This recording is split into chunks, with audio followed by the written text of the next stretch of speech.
पिंकी के पति कमलेश की दुकान पर गांव का गुंडा जग्गू दादा आता है और धमकी देकर जाता है कि अगर उसने 1 लाख रुपए नहीं दिए तो वो दुकान तोड़ देगा। घर में सभी परेशान होते हैं।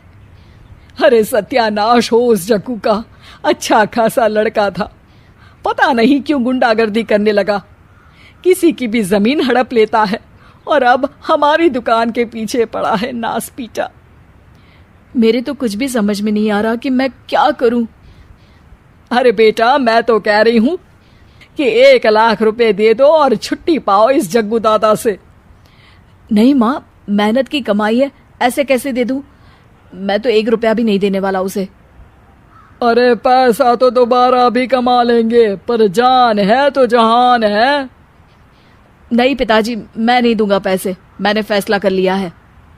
पिंकी कमरे में आकर सोचने लगती है, मेरे पति के ऊपर ये कैसी मुसीबत आ गई है। हे भगवान, क्या करूं मैं? तभी उसे जादुई पत्थर से आवाज सुनाई देती है, दन दना दन दन दन दन, जो चाहे वो तू बन।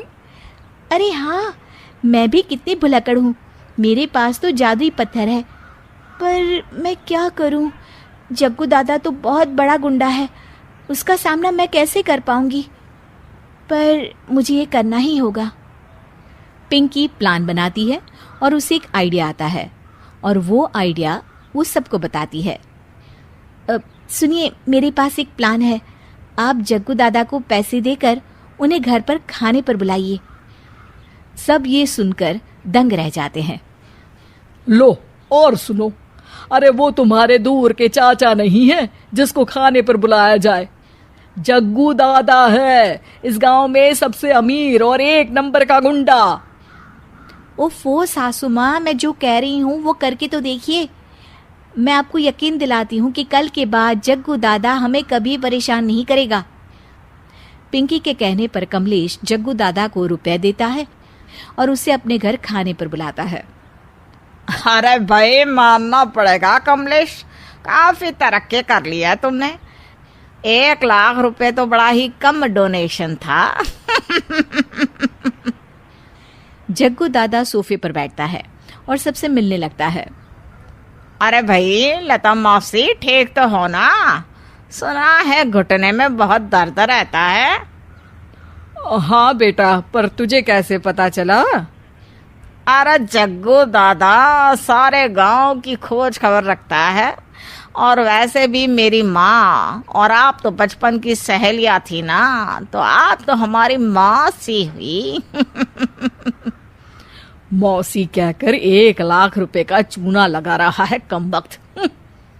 तभी बेल बजती है और कमलेश दरवाजा खोलता है तो सब दंग रह जाते हैं। अरे एमपी साहब, आप आइए आइए, आप कमलेश को कैसे जानते हैं? अरे भाई, कमलेश हमारे बड़े ही अच्छे मित्र हैं और मैंने सुना है कि आप इनकी दुकान हड़पना चाहते हैं, इनसे चंदा भी मांगते हैं आप।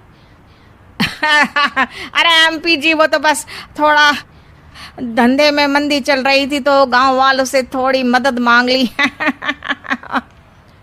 देखो जग्गू दादा, होंगे दादा तुम अपने घर के, ये हमारे पहचान के लोग हैं, इनके साथ तुमने कुछ भी उल्टा सीधा किया तो सीधा जेल में डाल देंगे, समझे? फिर वहां बाकी कैदियों से चंदा मांगते फिरोगे क्या? जग्गू घबरा जाता है और वहां से जाने लगता है। जी जी एमपी जी, समझ गए, हम चलते हैं, हमें माफ कर दो कमलेश बाबू। अरे बेटा, खाना तो खा लेता। अरे जग्गू। जग्गू दादा को भागता देख एमपी के रूप में बदली पिंकी हंसने लगती है और सब एमपी के पास आते हैं और उनका धन्यवाद करते हैं। आपको कैसे पता चला एमपी साहब कि जग्गू हमें परेशान कर रहा था? आपकी बहू पिंकी है ना, बड़ी ही समझदार है, वो मेरे ऑफिस आई और मुझसे मदद मांगी।